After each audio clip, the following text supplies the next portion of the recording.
माणिक ने अपनी आंखें फिर बंद की और मन में सोचा कि आज की रात उसकी आखिरी रात है। ये चीता मुझे मारकर ही रहेगा।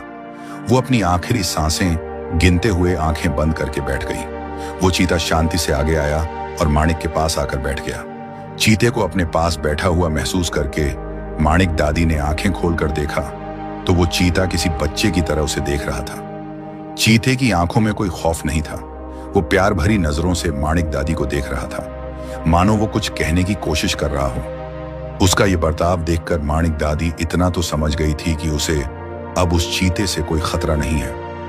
वो अब निश्चिंत हो गई और फिर सो गई। दर्द और थकान के मारे उसकी आंखें बंद हो रही थीं। माणिक दादी के खून की खुशबू और भी कुछ जंगली जानवरों तक पहुंच गई थी। सियार, जंगली सुअर, भेड़िया एक एक करके माणिक दादी को खाने को उस पेड़ के पास आ रहे थे, लेकिन चीता सिर्फ घुर्राकर उन्हें भगा रहा था। पूरी रात चीता निगरानी कर रहा था और उसने माणिक दादी को बाकी जानवरों से सुरक्षित रखा था। सुबह हो गई और माणिक दादी ने देखा कि चीता उसके पास ही बैठा है। चीता उसकी निगरानी कर रहा है। यह देखकर माणिक दादी को बहुत आश्चर्य हुआ। उसने उठने की कोशिश की, लेकिन वो उठ नहीं पा रही थी। ऐसे ही 2 दिन बीत गए और अब गांव में खबर फैल गई कि माणिक दादी जंगल से नहीं लौटी हैं। गांव वाले माणिक दादी के घर के पास जमा हो गए। शिशुपाल केशव के साथ गांव के सरपंच, बिंदिया और बाकी सब भी बातें करने लगे कि माणिक दादी कहां गई होगी। शिशुपाल ने कहा, ऐसा तो आज तक कभी नहीं हुआ कि माणिक दादी जंगल में गई हों और वापस नहीं आई हों। केशव ने कहा, हाँ, लेकिन अब वो कितनी बूढ़ी हो गई है।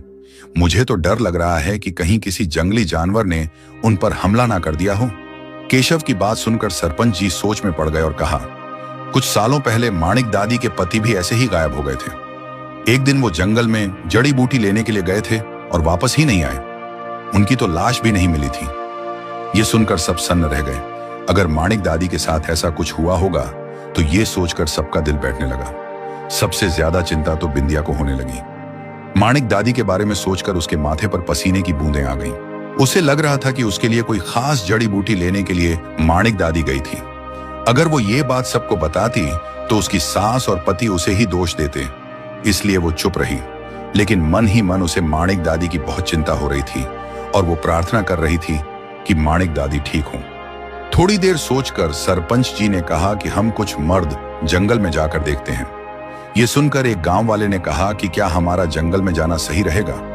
उस पर शिशुपाल ने कहा, क्यों नहीं, आज तक हम सब की बीमारी का इलाज माणिक दादी ही करती आई हैं। अब अगर उन्हें हमारी मदद की जरूरत होगी तो हमें उनकी मदद करनी ही चाहिए। हम ऐसे डर के मारे हाथ पर हाथ धरे नहीं बैठ सकते। ये सुनकर गांव के कुछ हट्टे कट्टे लोग लाठी काठियों के साथ आगे आए। उन्होंने कहा कि हम सब मिलकर जाएंगे तो जंगली जानवर हमारा कुछ नहीं बिगाड़ पाएंगे। उनका ये जोश देखकर सरपंच जी के साथ शिशुपाल, केशव और बाकी सब जंगल में जाने लगे। जो डर रहे थे वो अपने अपने घर वापस चले गए। बहुत सारे मर्द हाथों में लाठियां लेकर एकजुट होकर जंगल की ओर बढ़ने लगे। कुछ देर के बाद सब जंगल में पहुंच गए, लेकिन उन्हें माणिक दादी कहीं दिखाई नहीं दे रही थी। सब एक साथ थे, इसलिए किसी को डर नहीं लग रहा था। यह देखकर सरपंच जी ने कहा कि यहां तो माणिक दादी कहीं नहीं है, हमें जंगल के और अंदर जाकर देखना चाहिए। सब जंगल के और अंदर चले गए और थोड़ी दूर जाने के बाद उन्होंने देखा कि माणिक दादी थकी हारी एक पेड़ के नीचे बैठी हुई थी और उसके पास एक बड़ा सा चीता बैठा हुआ था। उस चीते को देखकर शिशुपाल ने कहा, यह चीता जरूर हमारी माणिक दादी को मार डालेगा। इसकी वजह से ही माणिक दादी घबरा कर बैठी होंगी। अगर वो जरा भी हिलेंगी तो चीता उन पर हमला कर देगा। सरपंच जी आगे आए और उन्होंने कहा कि हमें सावधानी से आगे बढ़ना पड़ेगा। हमारी जरा सी लापरवाही कहीं माणिक दादी को मुसीबत में न डाल दे।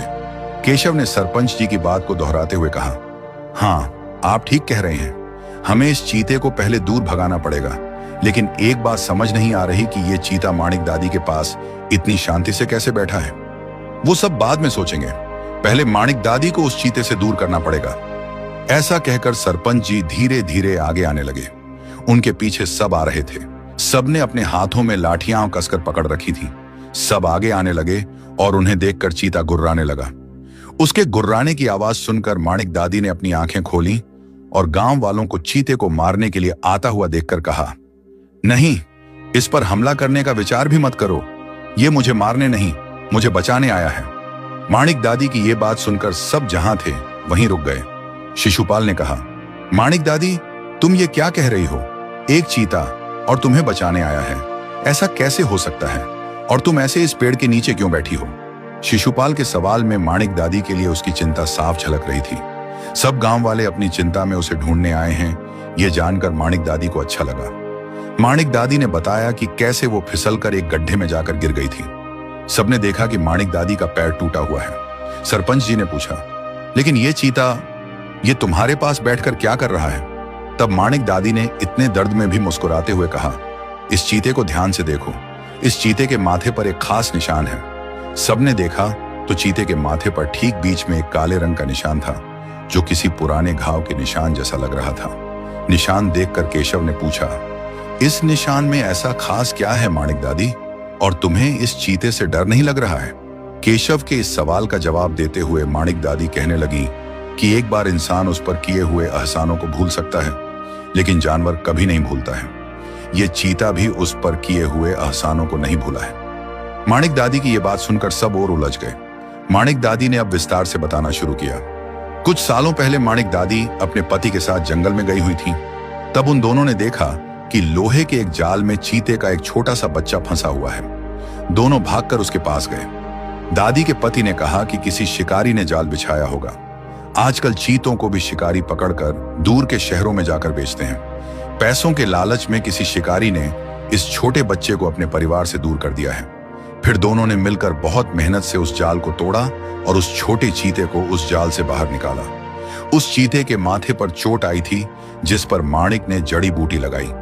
वो छोटा चीता दोनों को प्यार भरी नजरों से देखने लगा, मानो वो उनका धन्यवाद कर रहा हो।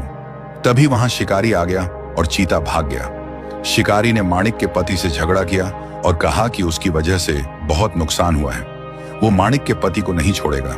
उसके बाद एक दिन जब माणिक का पति अकेला जंगल में आया था, तब शिकारी ने उसे मार डाला और उसकी लाश को भी ठिकाने लगा दिया।